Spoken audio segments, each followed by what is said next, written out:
ಎಲ್ರಿಗೂ ನಮಸ್ಕಾರ. ಕಪಟಿ ಒಂದು ಸಸ್ಪೆನ್ಸ್ ಥ್ರಿಲ್ಲರ್ ಕತೆ ಅಂತ ಟ್ರೈಲರ್ ನೋಡಿದಾಗ ಅನ್ನಿಸ್ತಾ ಇದೆ. ಅದರಲ್ಲಿ ಪಾತ್ರ ಮಾಡಿರೋದು ತುಂಬ ಚೆನ್ನಾಗಿ ಒಂದು ಡಿಫ್ರೆಂಟಾಗಿ ಕಾಣ್ತಾ ಇದೆ. ಮಾಮೂಲು ಸಿನಿಮಾ ಥರ ಲವ್ ಆಕ್ಷನ್ ಇಲ್ಲದಲ್ಲಿ ಬೇರೆ ಥರ ಒಂದು ಕಾಣ್ತಾ ಇದೆ. ತುಂಬ ಚೆನ್ನಾಗಿ ಮಾಡಿದ್ದಾರೆ ನಿರ್ದೇಶಕರು. ಒಳ್ಳೆಯ ಸಿನಿಮಾಗಳು ಜನ ನಾವೆಲ್ಲ ನೋಡಿ ಆರೈಸಬೇಕು. ಒಳ್ಳೊಳ್ಳೆ ಕಂಟೆಂಟ್ ಸಿನಿಮಾಗಳು ಬರ್ತಾಯಿದೆ ನಮ್ಮಲ್ಲಿ. ನೀವು ನೋಡೋದಲ್ಲಿದ್ದರೆ ಯಾರಿಗೂ ಏನು ಅರ್ಥ ಆಗಲ್ಲ. ತಾವೆಲ್ಲ ನೋಡಬೇಕು. ಕಪಟಿ ಯಾರು, ಈ ಸಿನಿಮಾದಲ್ಲಿ ಯಾವ ಪಾತ್ರ ಯಾವ ರೀತಿ ಡಿಫ್ರೆಂಟಾಗಿರ್ತದೆ ಅಂತ ಮಾಡಿದ್ದಾರೆ. ದಯಾಳ್ ಪದ್ಮನಾಭರು ಒಳ್ಳೆ ಅವರು ನಿರ್ಮಾಪಕರಾಗಿದ್ದವನ್ನ ಸಿನಿಮಾ ಮಾಡಿದಂದರೆ ಅವ್ರಿಗೆ ಕಂಟೆಂಟ್ ಚೆನ್ನಾಗಿ ಇಷ್ಟ ಆಗುತ್ತೆ, ಅದಕ್ಕೆ ಸಿನಿಮಾ ಮಾಡಿರ್ತಾರೆ. ಈ ಸಿನಿಮಾ ಒಳ್ಳೆಯದಾಗಲಿ, ಚೆನ್ನಾಗಿ ಹೋಗಲಿ, ಎಲ್ಲ ಕಡೆಯೂ ಚೆನ್ನಾಗಿ ಹೋಗಲಿ. ಎಲ್ಲರೂ ದಯವಿಟ್ಟು ನೋಡಿ ಆರೈಸಬೇಕು ಅಂತ ಕೇಳ್ಕೊತೀನಿ. ಥ್ಯಾಂಕ್ ಯು, ಧನ್ಯವಾದಗಳು.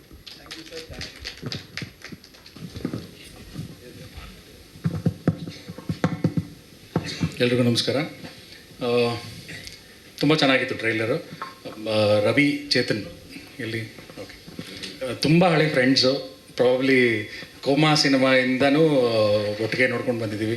ಪ್ರಾಬ್ಲಿ ಕೋಮಾ ಸಿನಿಮಾ ಫಸ್ಟ್ ಕತೆ ಬಂದು ಹೇಳಿದ್ರಿ. ಅದೇ ಡಾರ್ಕ್ ನೆಟ್ ಬಗ್ಗೆ ಮಾಡಿರೋದಲ್ವ. ಸೊ ತುಂಬ ಚೆನ್ನಾಗಿ ಅಂದರೆ ವಿ ಕ್ಯಾನ್ ಸಿ ದ್ಯಾಟ್ ಒಂದು ಹೊಸ ಎಕ್ಸ್ಪೆರಿಮೆಂಟು, ಕನ್ನಡಕ್ಕೆ ಒಂದು ಹೊಸ ಕಂಟೆಂಟು ಅಂತ ಅನ್ಕೋತೀನಿ. Dev is my friend. Suprata, we have seen you in many of the successful films.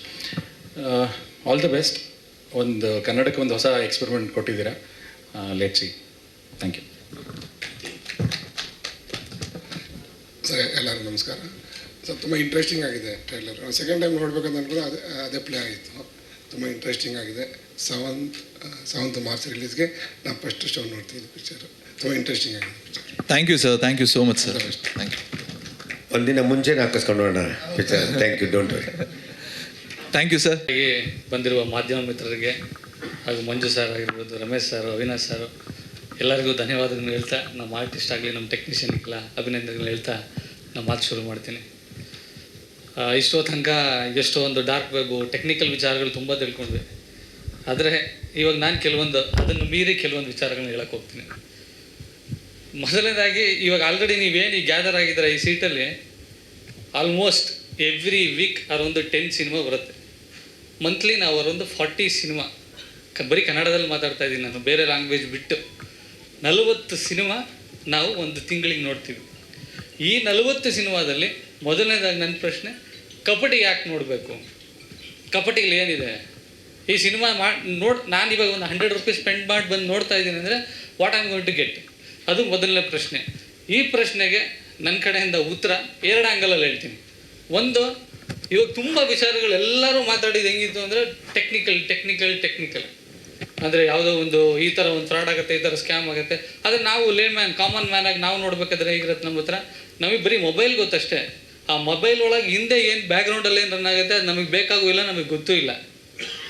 ಆ ಥರ ಆಡಿಯನ್ಸ್ಗೆ ಹೇಳಬೇಕು ಅಂದರೆ, ನನ್ನ ಸಿನಿಮಾದಲ್ಲಿರೋ 3 ಕ್ಯಾರೆಕ್ಟ್ರೂ ಇದೇ ಲೆವೆಲಲ್ಲಿ ಇರ್ತಾರೆ. ಅಂದರೆ ಒಂದು ಕ್ಯಾರೆಕ್ಟರ್ ಬಂದು ಚಕ್ರಿ ಅಂತ ಏನು ಕರಿತೀನಿ, ಇವರು ಕ್ಯಾಬ್ ಡ್ರೈವರ್ ಆಗಿರ್ತಾನೆ. ಇನ್ನೊಂದು ಕ್ಯಾರೆಕ್ಟರ್ ಬಂದು ಮೆಡಿಕಲ್ ಹೋಗಿರೋ ಸ್ಟೂಡೆಂಟ್ ಆಗಿರ್ತಾನೆ. ಅದೇ ರೀತಿ ಹೀರೋಯಿನ್ ಬಂದು ಒಂದು ಫ್ಯಾಷನ್ ಡಿಸೈನರ್ ಆಗಿರ್ತಾನೆ. ಇಲ್ಲೆಲ್ಲೂ ಟೆಕ್ನಿಕಲ್ ಇಲ್ಲ. ನಾನು ಯೂಸ್ ಮಾಡ್ತಾ ಇರೋ ಒಂದು ಟೆಕ್ನಿಕ್ಕು ಏನು ಡಾರ್ಕ್ ವೆಬ್, ಡಾರ್ಕ್ ನೆಟ್ ಅಂತ ಏನು ಕರಿತೀವಿ, ಈ ಒಂದು ಟೆಕ್ನಿಕಲನ್ನು ಇದ್ರ ಜೊತೆಗೆ ಬ್ಲೆಂಡ್ ಮಾಡ್ತಾ ಇದ್ದೀವಿ ಅಷ್ಟೇ. ಯಾಕೆಂದರೆ ನನಗೆ ಒಂದು ಭಯ ಶುರು ಆಗ್ಬಿಡ್ತು. ಯಾವಾಗ ಎಲ್ಲ ಮಾತಾಡ್ತಾ ಇದ್ದಾರೆ ಆಡಿಯನ್ಸ್ ಅನ್ಕೋಬೋದು, ಇದೇನಪ್ಪ ಇದು ಕಂಪ್ಲೀಟ್ಲಿ ಟೆಕ್ನಿಕಲ್, ನಮಗೆ ಅರ್ಥ ಆಗಲ್ಲ. ಇದರಲ್ಲಿ ನಾನು ಎಲ್ಲದೂ ಬ್ಲೆಂಡ್ ಮಾಡ್ತಾ ಇದ್ದೀನಿ. ನಮ್ಮ ಆಡಿಯನ್ಸಿಗೆ ಯಾವ ರೀತಿ ಬೇಕು ಅನ್ನೋ ಥರ ಕೊಡ್ತಾ ಇದ್ದೀವಿ. ಸೊ ನೀವೊಂದು ವಿಡಿಯೋಸ್ ನೋಡಿರ್ತೀರ. ಸೊ ಈ ರೀತಿ ನಾವಿನ್ನೂ ಯಾವ ರೀತಿ ಸ್ಕ್ಯಾಮ್ ಆಗುತ್ತೆ, ನಮ್ಮ ಕಡೆಯಿಂದ ಸೋಷಿಯಲ್ಗೆ ಏನೇನು ಇನ್ಫಾರ್ಮೇಷನ್ ಪಾಸ್ ಮಾಡ್ಬೋದು ಅದನ್ನು ಈ ರಿಲೀಸ್ ಆಗೋ ತನಕ, ರಿಲೀಸ್ ಆದಮೇಲೂ ನಾವು ಬ್ರಾಡ್ಕಾಸ್ಟ್ ಮಾಡ್ತಾ ಇರ್ತೀವಿ.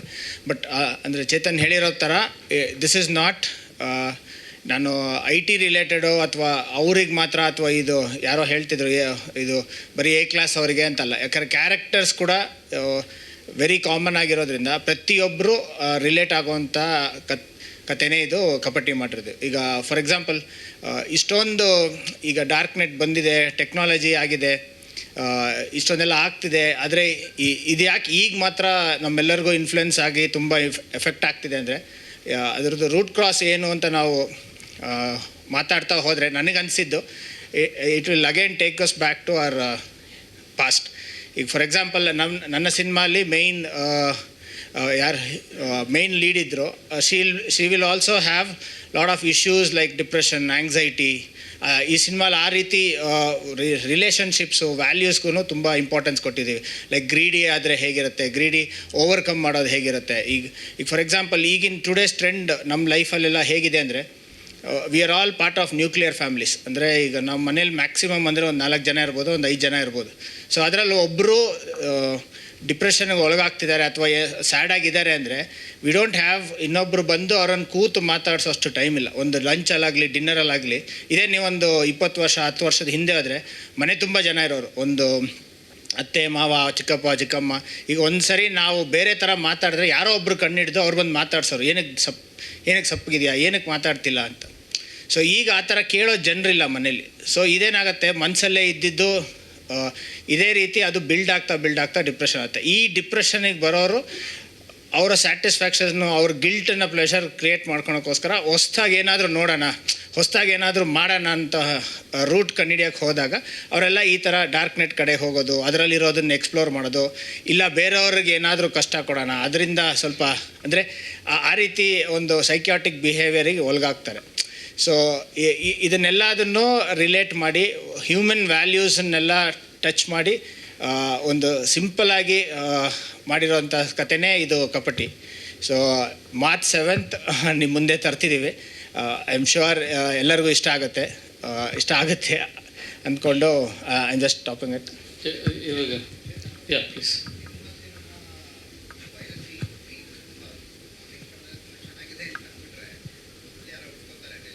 ಹೌದು, ಅದೇ ಸರ್. ಇವಾಗ ನಾವು ಸಂದೇಶ್ ಅವ್ರು ಹೇಳಿರೋ ಥರ ನಾನು ಒಂದು ಮಾತ್ರ ಕಾನ್ಸೆಪ್ಟ್ ಇಟ್ಕೊಂಡಿದ್ದೀನಿ. ಬಟ್ ನೀವು ಹೇಳಿದ ಥರ ಈ ಟೆಕ್ನಾಲಜಿ ಒಳಗೆ ಇನ್ನೊಂದು ಸಣ್ಣ ಎಕ್ಸಾಂಪಲ್ ಕೊಡ್ತಾನೆ ಶುರು ಮಾಡಿಬಿಡ್ತೀನಿ ಸರ್. ಎಕ್ಸಾಂಪಲ್ ಇವಾಗ ಅವಾಗ ಹೆಂಗಿತ್ತು ಸರ್ ಪ್ರೋಸೆಸ್ ಹೆಂಗಿತ್ತು ಅಂದರೆ, ಒಂದು ಗಂಡು ಹೆಣ್ಣು ವರ ನೋಡ್ಬೇಕಂದ್ರೆ ಅದಕ್ಕೊಂದು ಅವ್ರಿಗೆ ತಿಳಿದಿರೋರು ಇವ್ರಿಗೆ ತಿಳಿದಿರೋರು ಎಲ್ಲಾದರೂ ಒಂದು ಕಡೆ ಫಂಕ್ಷನಲ್ಲಿ ಮೀಟ್ ಆಗಿ ನನಗೆ ಮಗಳಿದ್ದಾಳೆ ನನಗೆ ಮಗ ಇದ್ದಾನೆ ಮ್ಯಾಚ್ ಮಾಡೋಣ ಅನ್ನೋ ಥರ ಇತ್ತು. ಇವಾಗ ಆ ಥರ ಇಲ್ಲ, ಎಲ್ಲ ಮೆಟ್ರಿಮೋನಿಯಮ್ ಅಂತ ಬಂತು. ಇವಾಗೆಲ್ಲ ದೊಡ್ಡವರೆಲ್ಲ ನೋಡೋದೇ ಬೇಡ, ಇವರೇ ಇರ್ತಾರೆ, ಇವ್ರು ಯಾವ್ದಾರು ಒಂದು ಮೆಟ್ರಿಮೋನಿಯಲ್ಲಿ ಲಾಗಿನ್ ಆಗ್ತಾರೆ, ಅಲ್ಲಿ ಯಾರೋ ಹುಡುಗ ಚೆನ್ನಾಗಿರ್ತಾನೆ ಹುಡುಗಿ ಚೆನ್ನಾಗಿರ್ತಾನೆ ಅಂತ ಶುರು ಮಾಡ್ತಾರೆ. ಇದಕ್ಕೆ ಅಂತಲೇ ಒಂದು ಇವಾಗ ಫ್ರಾಡ್ ಏನಂತ ಕರೀತಾರೆ ಸರ್, ಡೀಪ್ ಫೇಕ್ ಅಂತ ಒಂದು ಫ್ರಾಡ್ ಇದೆ ಸರ್. ಅದಕ್ಕೆ ಆ ಡೀಪ್ ಫೇಕಲ್ಲಿ ಹೆಂಗಿದೆ ಅಂತ ಗೊತ್ತಾ ಸರ್, ಇವಾಗ ಲಾಗಿನ್ ಆಗ್ತಾರೆ, ನೋಡ್ತಾರೆ, ಆ ಕಡೆಯಿಂದ ಯಾರೋ ಒಬ್ಬ ಹ್ಯಾಕ್ ಮಾಡಿರ್ತಾನೆ, ಇಲ್ಲಾಂದರೆ ಡಮ್ಮಿ ಪ್ರೊಫೈಲ್ ಕ್ರಿಯೇಟ್ ಮಾಡಿರ್ತಾನೆ. ಆ ಡಮ್ಮಿ ಪ್ರೊಫೈಲಲ್ಲಿ ಏನಿರುತ್ತೆ ಅಂದರೆ, ಯಾವುದೋ ಒಂದು ಹುಡುಗಿಗೆ ಇವಾಗಿರೋ ಯೂತ್ಗೆ ಏನು ಬೇಕು ಎಲ್ಲದೂ ಈಸಿಯಾಗಿ ಬೇಕು, ಅಲ್ಲಿರೋ ಒಂದು ಹುಡುಗಿ ಹತ್ರ ಮಾತಾಡಿಸ್ತಾನೆ, ಒಂದು ಚೆನ್ನಾಗಿರೋ ಹುಡುಗಿ ಹತ್ರ ಮಾತಾಡಿಸ್ತಾನೆ. ಅದರ ರಿಯಾಲಿಟಿ ಅದಿರಲ್ಲ. ಹುಡುಗಿ ಹತ್ರ ಮಾತಾಡಿಸ್ತಾ ಕೆಲವೊಂದು ಪ್ರೈವೇಸಿ ವೀಡಿಯೋಸ್ ಎಲ್ಲ ಶೇರ್ ಮಾಡೋ ಥರ ಮಾತಾಡ್ತಾರೆ. ಮಾಡಿದ ತಕ್ಷಣವೇ ಆಪೋಸಿಟಿಂದ ಬೇರೆ ಥರ ಕಾಲ್ ಬಂದು ಇವನಿಗೆ ಆಲ್ರೆಡಿ ಥ್ರೆಟ್ ಮಾಡೋಕ್ಕೆ ಶುರು ಮಾಡ್ತಾರೆ. ಥ್ರೆಟ್ ಮಾಡೋಕ್ಕೆ ಶುರು ಮಾಡಿ ಓಕೆ ಲವ್ ಹಂಗೆಲ್ಲ ಮೀಟ್ ಮಾಡೋಕ್ಕೆ ಒಂದು ಜಾಗಕ್ಕೆ ಬರೋಕ್ಕೆ ಹೇಳ್ತಾರೆ, ಸೆಟಲ್ಮೆಂಟ್ ಅಂತ. ಆ ಸೆಟಲ್ಮೆಂಟ್ಗೆ ಬಂದಾಗ ಅವ್ರನ್ನೆಲ್ಲ ರಾಬ್ ಮಾಡಿ they will hit and they will just if possible kill ಆ ಥರ ಏನೇನೋ ಆಗ್ತಾರೆ ಸರ್. ಅಂದರೆ ಈ ಎಕ್ಸಾಂಪಲ್ ಇದು one of the example sir. ಅದೇ ಥರನೇ ನೀವು ಹೇಳಿದ ಥರನೇ ಈ ಪೈರಸಿ ಅನ್ನೋದು that is one of the biggest problem what we are all having. So ಈ ಅಲರ್ಟಿಂದ probably whatever we have to take it ಫ್ಯೂಚರಲ್ಲಿ. ಅದಕ್ಕೆ ನಾನು ಇವಾಗ ತೋರಿಸಿರೋ ಒಂದು 3-4 ವೀಡಿಯೋ ಏನು ಮಾಡಿದ್ವಿ, ಅದರಲ್ಲಿ ನಾವು ಇಶ್ಯೂನು ಹೇಳ್ತಾ ಇದ್ವಿ, ಅದ್ರ ಜೊತೆಗೆ ಸೊಲ್ಯೂಷನ್ ಹೇಳ್ತಾ ಹೋಗ್ತಾ ಇದ್ವಿ. ನೀನು ಇರಬೇಕಂದ್ರೆ ಏನು ಮಾಡಬೇಕು, ಇದೇ ಥರನೇ ನಾನು ಒಂದು 15 ವೀಡಿಯೋನೂ ಇದೆ. ಅದರೊಳಗೆ ನೀವು ಹೇಳಿರೋ ಒಂದು ಪೈರಸಿ ಅನ್ನೋ ಪಾರ್ಟನ್ನು ಒಂದು ಸಣ್ಣ ವೀಡಿಯೋಗೆ ನಾನು ತರ್ತಾ ಇದ್ದೀನಿ ಸರ್. ಇದನ್ನೆಲ್ಲದು ನಾನು ಒಂದೇ ಸಿನಿಮಾದಲ್ಲಿ ತರಲಿಲ್ಲ, ಸಿನಿಮಾದಲ್ಲಿ ಒಂದೇ ಒಂದು ಪಾರ್ಟ್ ತರ್ತಾ ಇದ್ದೀನಿ. ಬಟ್ ಇದನ್ನೆಲ್ಲದು ಅಟ್ಲೀಸ್ಟ್ ಅವೇರ್ನೆಸ್ ಅಂತ ಬಿಡ್ತಾ ಇದ್ದೀನಿ sir.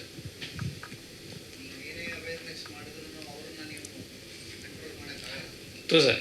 But one of the good part is ಇದಕ್ಕೆ ನಮಗೆ ಸೈಬರ್ ಟೀಮಿಂದನೂ ಪೊಲೀಸ್ ಟೀಮಿಂದನೂ ಒಂದು ಸಪೋರ್ಟ್ ಅಂತ ಬಂದಿದೆ. ಅವರು 1-2-3 ನಮ್ಮ ಜೊತೆಗೆ ಇವತ್ತು ಒಂದು ಸ್ವಲ್ಪ ಸಪೋರ್ಟ್ ಮಾಡಿ ಒಂದು ವೀಡಿಯೋಸ್ಗಳು ಮಾಡಿ ಶೂಟ್ ಮಾಡೋಣ ಅಂತ ಇದ್ದಾರೆ. But that's good. I think ಹೊರಗಡೆ ಸೋಷಿಯಲಿಂದನೂ ನಮಗೆ ಅಟ್ಲೀಸ್ಟ್ ಒಂದು ಸಪೋರ್ಟ್ ಸಿಗ್ತಾ ಇದೆ. Probably as you said that ಇದನ್ನು ಸ್ಟಾಪ್ ಮಾಡೋದು it is impossible, but at least let we be alert our self ಅನ್ನೋದು ಮಾತ್ರನೇ ಮೆಸೇಜ್ ಇರುತ್ತೆ sir. Thank you sir, thank you. Any more questions ಯಾರಾದರೂ ಸರ್ ಡೈರೆಕ್ಟರ್ ಸರ್ಗೆ? Okay, thank you sir. Ravi sir, ನೀವು ಹೇಳಿದ್ರಿ ನಿಮ್ಮ ಹೀರೋಯಿನ್ ಕ್ಯಾರೆಕ್ಟರ್ ಡಿಪ್ರೆಷನಲ್ಲೆಲ್ಲ ಇರ್ತಾರಂತ. ಅವ್ರು ನೋಡಿದ್ರೆ ಸರ್ ಡಿಪ್ರೆಷನ್ ಈಚೆ ಬಂದುಬಿಡ್ತಾರೆ ಸರ್, ಅಷ್ಟು ಸಖತ್ತಾಗಿ ಕಾಣಿಸ್ತಾ ಇದ್ದಾರೆ. Thank you sir and all the best for March 7th ಕಪಟಿಗೆ ಒನ್ಸ್ ಅಗೇನ್. ಸೊ ಪ್ರತಿಯೊಬ್ಬರಿಗೂ ಒಂದು ಕನಸಿರುತ್ತೆ ಸರ್, ಆ ಕನಸಿಗೆ ದಾರಿ ಮಾಡಿಕೊಡೋದೇ ನಮ್ಮ ಪ್ರೊಡ್ಯೂಸರ್ ಸರ್ಸ್.